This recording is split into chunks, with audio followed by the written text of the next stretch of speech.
Are you tired of overpaying for your gold, silver, and platinum bullion coins and bars? Then visit sdbullion.com today.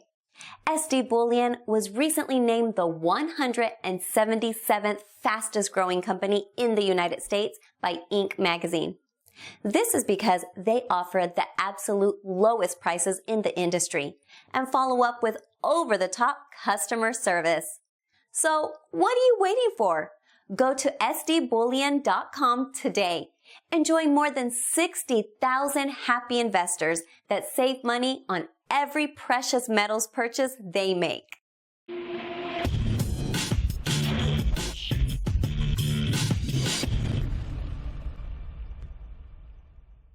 Hey everyone, this is Elijah Johnson with SilverDoctors.com, and back with us today is Rob Kirby from Kirby Analytics. Rob, thank you so much for joining us today. Pleasure to be with you again, Elijah. All right, now basically you say, we were talking before the interview, and you say that all these things happening in the world right now, nothing adds up when it comes to the geopolitical tensions we're seeing right now, with the tensions in Syria and between Russia and the United States. Basically, the backstory on this, there was a supposed Syrian gas attack. Then the U.S. and its allies retaliated with airstrikes to Syria, and Russia claims that Syrian air defenses shot down over 2/3 of the missiles. Now, what about this doesn't add up? Well, the evidence that Assad was behind the gas attacks, I would say, is extremely underwhelming to begin with, that he was actually responsible for these gas attacks, or this alleged gas attack. The next thing that I find very amazingly interesting, but it doesn't compute, is that America and Britain and France, acting in tandem, launched allegedly 107 missiles at 3 strategic locations, supposedly strategic locations, in Syria. And I have not heard through any news service of one fatality.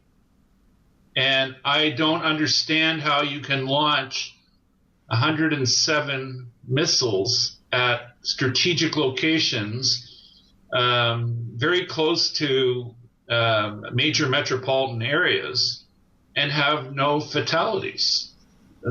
It's like you would think out of 107 missiles, one of them might have missed the target or its intended target and maybe landed in a populated neighborhood.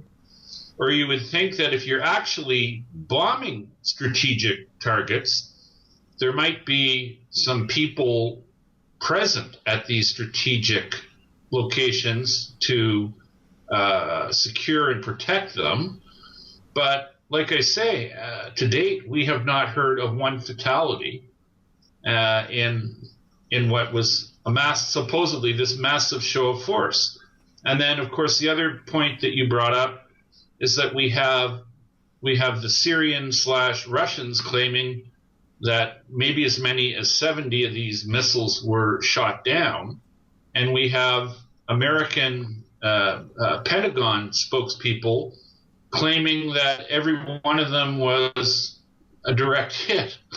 So we have some conflicting narratives here, and we have reports or lack of reports that are absolutely, at least in my mind, counterintuitive. I don't know how you can launch 107 missiles and have no fatalities. It makes no sense. Yeah, I mean, that's a very interesting point. I didn't even think about that. I read that and I'm like, well, that's a good thing that there were no fatalities. But wait, you're pointing out, how is that even possible? That's a very good point. Now, moving to, the narrative now is like, well, are we getting in war with Russia? What's going to happen? Russia TV, Russian television, was saying to the Russian people, maybe prepare for nuclear war. I mean, what do you think is going to happen? The amazing thing is, Elijah, I don't know what's going to happen. all I can say is that I'm surprised in that there seems to be undeclared agendas at play here, and I must say I find it somewhat disheartening that President Trump would be a part of this kind of activity where so many undeclared agendas, at least in my book, seem to be at play. Because it seemed to me that Trump campaigned on, and up until this point in his presidency, he's been absolutely against this kind of activity. And it seems to me that he stood for everything counter to what we're now seeing. Right, it's hard to make heads or tails of this. Right, but this isn't a change from what Trump has done in the past. I mean, the last time we saw Syrian gas attacks, we then sent airstrikes before, and this is when Trump was president. So it doesn't seem like this is a change from what Trump has already been doing. Well, one thing that Trump did say is that he would never telegraph what his next move is going to be, or something to that effect. And from that angle, maybe that's what we're being treated to, and maybe there is a bigger plan here. I find it somewhat odd that two and a half or 3 weeks ago, Trump was talking about American forces leaving Syria, and then 2 to 2.5 weeks later, he's in Syria. What he said 2.5 weeks ago seems to me to be incongruent with a missile attack on Syria. His most recent actions just don't seem to measure up, at least to me, with everything he campaigned on and seemingly has stood for up until this point. So I must say I am absolutely left scratching my head on a number of fronts in terms of what's up with the president, just as much so as how you can launch 107 missiles and into strategic targets and kill no one. Things don't compute, at least not to me.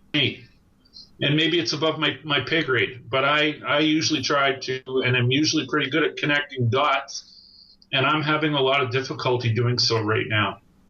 All right. Well, Rob Kirby, thank you so much for joining us today. Always really interesting having you on and sharing your insights. Before we let you go, did you want to share with the viewers any last thoughts you had and where they can find you online? Well, my broken record remarks are stay long, tangible, real stuff. At the top of the list, I put physical gold and silver. Be prepared and be informed. And that's kind of sort of my broken record words. And you can catch me on the web at kirbyanalytics.com. All right. Once again, thank you so much for your time. Pleasure being with you.